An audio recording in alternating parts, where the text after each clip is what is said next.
All right. So here's a quick week two overview. I hope everybody's doing okay from last week. Last week was a little chaotic. So just want to reiterate from the email that I sent that, just do the best you can. I totally understand, how frustrating and difficult it is to try to take courses in a pandemic and under, these types of cultural, political circumstances. And so, again, let's just do the best we can. Don't stress out. I'll try to give you a quick overview of the readings this week. But again, you don't need to read every single word. Remember, the Brereton text is more of a primary resource for us to kind of skim and scan and then hone in on certain sections and chapters that you find particularly relevant or interesting or that you want to use in one of your responses.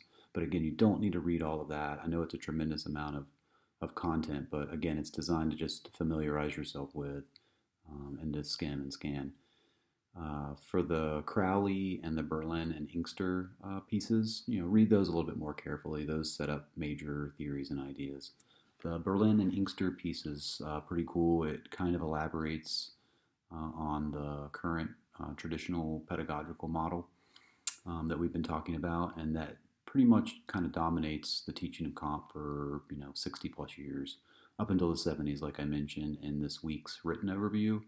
A lot of comp scholars argue that composition as a field didn't really begin until the 70s, when this huge response to the Johnny Can't Write article from Newsweek came out. It wasn't just that article, but it was just a lot of things going on that you'll see, you'll actually learn about. So it's kind of interesting for you in this class when we get to that moment.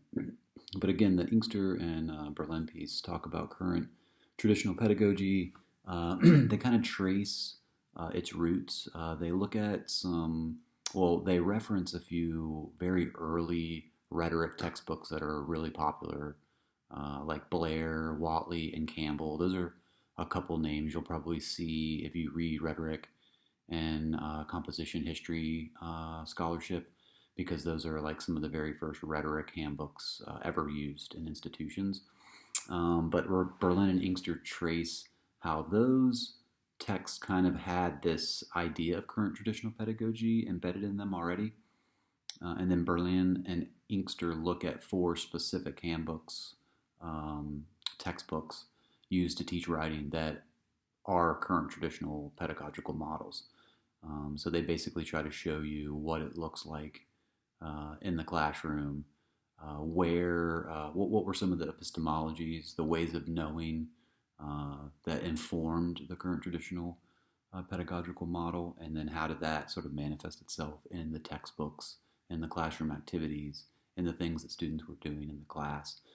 And as you're already probably realizing, current traditional pedagogy was really focused on the product, the written product, not process, which is something that you'll start to see next week. In the late 50s and 60s, there was this massive shift in process pedagogy, right? Moving away from this focus on the product. So again, current traditional pedagogy, very focused on a final product, very focused on sentence construction, grammatical purity, upholding some language purity that is typically very literary, embedded in these ideals of British literature, especially in the early 1900s. So again, you'll learn more about that model, what it looks like.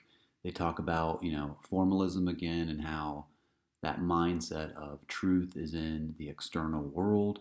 You just have to find it. You're either smart enough to figure it out or you're not. And then once you find it, then you need to learn this really pure language to articulate that truth, and that's really it.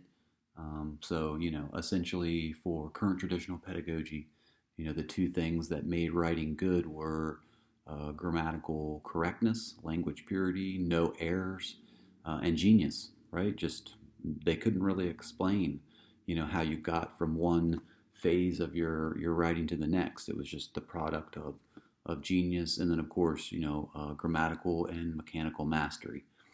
So that's very much a part of the current traditional pedagogical model.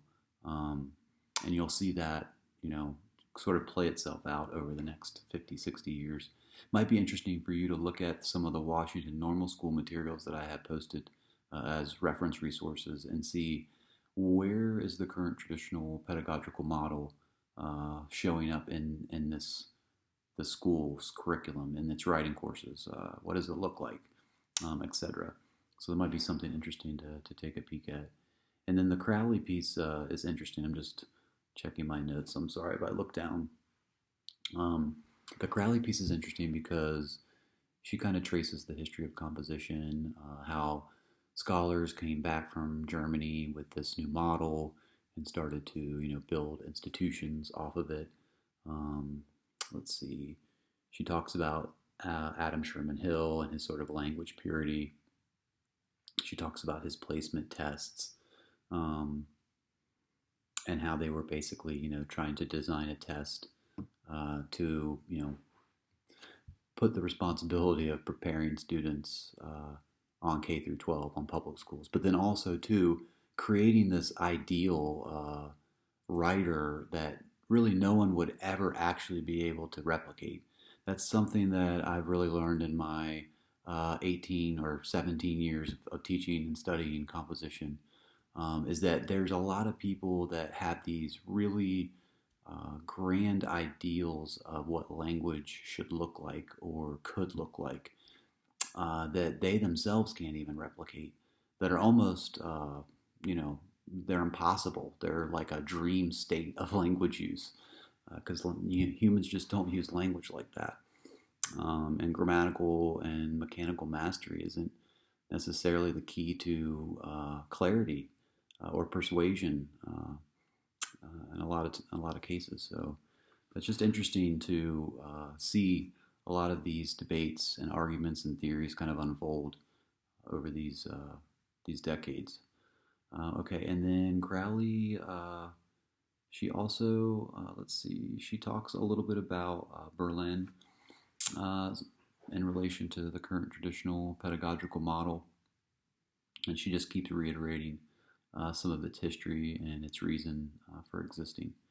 So I think those two pieces will give you a really solid um, understanding of composition from 1870s, right, when it kind of started, to the 50s. And again, next week we'll start to slow down because there's so much more now in each decade versus, you know, this first 2 weeks that kind of like there's nothing really going on, right? I mean, everyone's really stuck on this idea that writing is a simple skill. You should basically be able to do it. No one wants to teach anybody how to do it. They want to basically teach them how to think and write like literary authors, and talk about literature. That's really the goal. That's really the goal for all English departments during this era. You know, the real work is in literature. This other stuff is, you know, kind of a pain in the butt. Um, so another thing to talk about real quick, and I'll transition. I'll give you a little video for the composition scholar reports. But those are basically asking you to pick a, you know, scholar in composition and rhetoric, and, you know, give us a little bit more background on that scholar. I'll talk about that more in the other video, but I'm bringing that up here because I just want to note Crowley, Berlin, Inkster, John Brereington. These are all like really big composition scholars that study comp and rhetoric. They specifically study, you know, the history of composition. So they might make for an interesting focus for the first composition report, or one of the scholars that we're using to learn more about the history. You might want to give us a little bit more history about them, right? It might be interesting to learn a little bit more about Sharon Crowley or Berlin. Berlin, by the way, is an absolutely like juggernaut in the field. He is like one of the premier historical composition scholars. So you might want to give us a little bit more about him. But I'll talk a little bit more about that briefly in the comp scholar report video. So you can go over there to that assignment, and I'll give you a couple minutes that kind of breaks that down. And then I'll also put a video for the larger high stakes assignment, your big project, I'll put something up for that this week too that gives you a little bit more articulation of that assignment. Okay, well, I hope you have a good week. And remember, if you need anything at all, more time, help, feedback, you want to talk one on one, just let me know. I'm happy to help you. All right, have a good week.